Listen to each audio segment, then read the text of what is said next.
ताकि विपक्ष के नेताओं का, प्रत्याशियों, कार्यकर्ताओं का मनोबल डाउन हो जाए। उसके बाद मतगणना में शासन प्रशासन का दुरुपयोग करके वहां पे धांधलीबाजी करके और अपने कैंडिडेट को जीत दिला सकें। लेकिन इस बार बिल्कुल भी नहीं होएगा। इस बार हम सतर्क हैं, एक एक चीज पे हम सतर्क हैं, बूथ लेवल से लेके मतगणना स्थल तक हम सतर्क हैं। फॉर्म 17C हमने मंगवा लिए थे सबके पहले ही। हर एक बूथ एजेंट के फॉर्म 17C है, जिसमें वीवीपैट मशीन का नंबर, ईवीएम का नंबर, यूनिट का नंबर है। उसको पहले मैच कराया जाएगा, उसके बाद वहां पे गिनती हुई जाएगी, डबल चेकिंग हुई जाएगी, तब आगे बढ़ा जाएगा।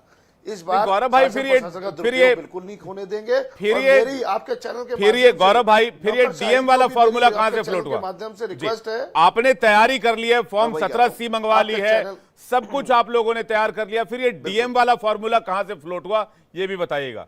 और जो बात कांग्रेस पार्टी कहती है, घटक दल के बाकी नेता भी वही कहते हैं। गौरव भाई, आपके चैनल के माध्यम से मैं नौकरशाही को भी रिक्वेस्ट करना चाहूंगा कि कहीं भी धांधलेबाजी ना कराएं। जो संविधान की शपथ लेके आपने नौकरी शुरू की थी, उस संविधान को याद करते हुए निष्पक्ष तरीके से मतगणना करवाएं। मतदान करा चुके हैं, मतगणना भी निष्पक्ष तरीके से करवाएं और जीत का सर्टिफिकेट उसी को दे जो एक्चुअल में जीता है। आज आश्चर्यचकित बात है कि आप और हम ये एग्जिट पोल के ऊपर चर्चा कर रहे हैं, लेकिन ग्राउंड लेवल पे जनता चर्चा नहीं कर रही। जनता को पता है कि इंडिया गठबंधन की जीत हो चुकी है। चर्चा क्यों नहीं कर सकते एग्जिट पोल पे? हम लोग कर रहे हैं, लेकिन जनता नहीं कर रही। जनता को पता है, जनता को पता है एग्जिट पोल गलत है। ये सिर्फ और सिर्फ शेयर बाजार को उठाने के लिए एग्जिट पोल आए थे। आज सोमवार आया, शेयर बाजार देखो कहां पहुंचा हुआ है। कल इस समय 2700 अंक उछला है शेयर बाजार। निवेशकों ने लगभग 14 लाख करोड़ कमाए हैं। आप कह रहे जनता को कुछ पता ही नहीं है। कुछ ही घंटे रह गए शेष। उत्तर प्रदेश से जीत हासिल करके दिल्ली पहुंच रहे हैं अखिलेश। चलिए ठीक है, आप ये भी देखते हैं। बहुत ज्यादा इंतजार रहा नहीं है, कुछ घंटों का इंतजार है। प्रभात जी वापस आ गए। प्रभात जी अपना जवाब पूरा कीजिएगा, उसके बाद रोहित भाई मैं आपके पास आ रहा हूं। जी सॉरी, थोड़ा सा टेक्निकल कुछ प्रॉब्लम हो गई थी। जी बोलिए ना। मैं ये कह रहा था कि जब प्रधानमंत्री जी ये कहते हैं, विवेक भाई, निवान जी ने जो कहा कि इम्पोसिबल कुछ भी नहीं है, सारी चीजें संभव है भारतीय जनता पार्टी के लिए, तो इस संदर्भ में शायद कहा होगा कि प्रधानमंत्री जी आते हैं, कहते हैं कि मैं तो बायोलॉजिकल हूं ही नहीं। तो जब वो बायोलॉजिकल ही नहीं है तो असंभव तो कुछ भी हो सकता है और संभव कुछ भी किया जा सकता है। प्रधानमंत्री जी स्वयं एक असंभव है। रडार बादल से ढक जाता है, उसकी फ्रीक्वेंसी खत्म हो जाती है, दिख नहीं पाती है, रडार पकड़ नहीं पाता है फाइटर प्लेन को, नाले से गैस बन जाती है। तो खैर इन चीजों में मैं अभी नहीं जाना चाहूंगा, क्योंकि वो बातें आई इसलिए मैंने इसको स्पष्ट कर दिया। अब आते हैं चुनाव आयोग और संदेह पे। जी, संदेह कहां पैदा होता है? जब पहले चरण का मतदान संपन्न हुआ, उसके 11 दिनों तक हम मांग करते रहे कि चुनाव आयोग बताए मतगणना के संबंध में। चुनाव आयोग ने कुछ भी नहीं बताया। 11 दिन बाद एक सूचना जारी की गई। संशय वहां भी हुआ जब हेट स्पीच का मामला आया, तो व्यक्तिगत तौर पर चुनाव आयोग ने किसी को नोटिस नहीं भेजा। नोटिस कहां भेजा जाता है? पार्टी कार्यालय में।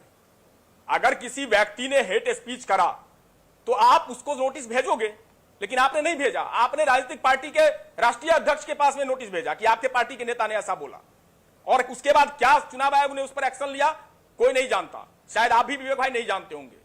उसके ऊपर की बात बताऊं, 6वें और 7वें चरण के मतदान में बड़ा हास्यास्पद और बड़ा अचंभित करने वाला है ये चुनाव आयोग का जो मंतव्य है।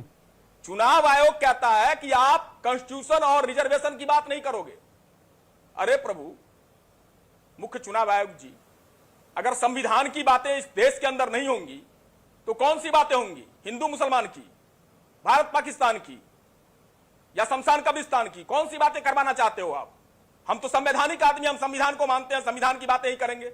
और रह गई रिजर्वेशन की बात, तो वो तो मरते दम तक करेंगे, क्योंकि ये जो वंचित, पिछड़े, दलित जी और अंतिम पायदान पे खड़े व्यक्ति हैं, उनका अधिकार है। बाबा साहेब अंबेडकर ने उनको ये अधिकार दिया है, तो हम तो वो बातें करेंगे। चाहे इसके लिए आपको जो आरोप लगाना है, हमें जेल में डालना है, डालो, कोई आपत्ति नहीं है, लेकिन हम करते रहेंगे उनके हक की बात। अब आइए, शक शुबा क्यों ना हो, शक शुबा क्यों ना हो। आज आप एक चीज बताइए ना, मांग को हम कई दिनों से कर रहे थे, सारे विपक्षी दल मांग कर रहे थे।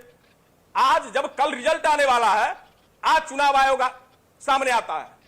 अरे आप पहले भी आ सकते थे, खत्म कर देते ना जो संशय था, लेकिन आपने संशय को कायम रखा, और कायम सिर्फ इसलिए रखा, मुझे कहने में जी। कोई गुरेज नहीं है। ठीक है। एग्जिट पोल आता है, देश में एक माहौल बनाने का प्रयास किया जाता है। नहीं, एक मिनट विवेक भाई, आपने बहुत टाइम दिया है। मैं आपने भारतीय बहुत जनता टाइम, पार्टी मैंने के आपको भी हमारे बहुत भाई टाइम दिया जो है, प्रवक्ता, उनको बहुत टाइम दिया। थोड़ा सा वक्त प्रभात जी, दीजिए, अनइंटरप्टेड मैंने आपको टाइम दिया, ऐसा नहीं मैंने आपको टाइम नहीं दिया।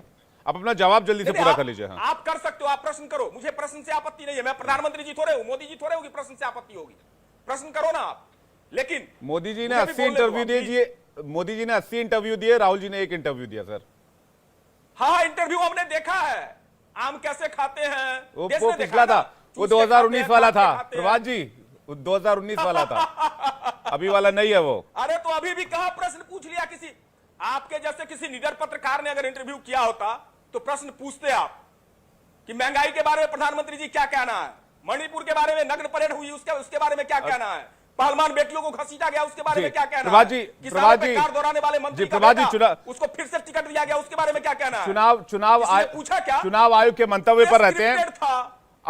अब किस पत्रकार बंधु ने क्या सवाल किया, मैं इस पर नहीं जाना चाहता हूं, लेकिन सवाल इस बात को लेकर है कि आप इसी इलेक्शन कमीशन के जरिए आप हिमाचल जीतते हैं, कर्नाटक जीतते हैं, आप इसी इलेक्शन कमीशन के जरिए आप राजस्थान जीतते हैं, छत्तीसगढ़ जीतते हैं, तेलंगाना जीतते हैं, आपकी सरकार बनती है। यही इलेक्शन कमीशन रहता है, यही ईवीएम होते हैं, यही चुनाव आयोग होता है, वही डीएम होते हैं, वही सारे अधिकारी होते हैं। लेकिन फैसला पलट जाने से पॉइंट ऑफ डिस्कशन कैसे पलट जाता है और आरोप कैसे पलट जाते हैं, ये तो बड़ा सवाल है, तो कोई भी पूछेगा। विवेक भाई, इसी चुनाव आयोग में इस देश के लोगों ने हमें 400 प्लस सीट दी थी। 60 बरस हमने इस देश की सेवा करी है। तो मैं चुनाव आयोग पर कोई आरोप और प्रत्यारोप नहीं कर रहा, यहां मानसिकता की बात है। आप चुनाव आयोग पर ही तो आरोप हम ना लगा रहे पूछें, प्रभात भाई, 11 अभी दिनों इतनी तक देर बातचीत में क्यों आपने छुपा के चुनाव रखा आयोग गया? पर ही आरोप लगाया। नहीं, ना, आप फिर, मैं तो कह रहा हूं चुनाव आयोग पर नहीं। अगर यहां डीएम तो के ऊपर व्यक्ति विशेष प्रेशर की बात करना हो होता रही तो है। कर्नाटक में सरकार रिपीट कर लेते। पिछली बार राजस्थान की सरकार बचा लेते, 5 साल राजस्थान आप लोगों ने अच्छा। चलाया। पिछली बार छत्तीसगढ़ में जब रमन सिंह विदा हुए, पूर्व सीएम बन गए, तब छत्तीसगढ़ बचा लेते। मतलब एक प्रैक्टिकल बात मैं कर रहा हूं, जब आप लोग